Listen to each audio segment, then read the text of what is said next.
And welcome to study abroad with Ruhi. So आज का मेरा जो टॉपिक है दैट इज अबाउट एज। बहुत सारे स्टूडेंट्स को ये कंसर्न रहता है कि does age really matters when you are planning to go to abroad for your further studies.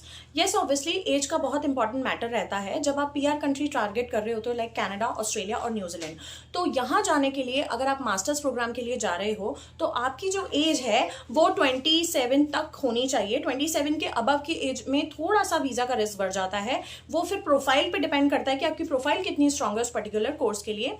तो उसका रीजन ये होता है कि पीआर का जो माइग्रेशन के टाइम पे जो आपका वीजा ऑफिसर होता है वो ये जज करता है कि इस एज तक यूजुअली बंदा अपनी मास्टर्स कर लेता है और इसके बाद अगर आप आना चाह रहे हो तो there must be a reason कि आप वहाँ सेटल होना चाह रहे हो कुछ भी, तो वो थोड़ा सा रिस्क की ओर लेके जाता है।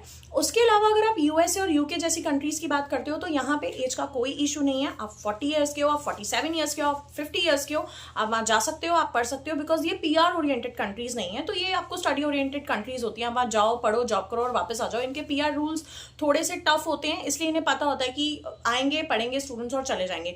उसके अलावा यूरोप भी एक बहुत अच्छा ऑप्शन है उन स्टूडेंट्स के लिए, बट वो कंट्री टू कंट्री डिवाइड करता है आपकी प्रोफाइल के ऊपर, आपकी एज के ऊपर।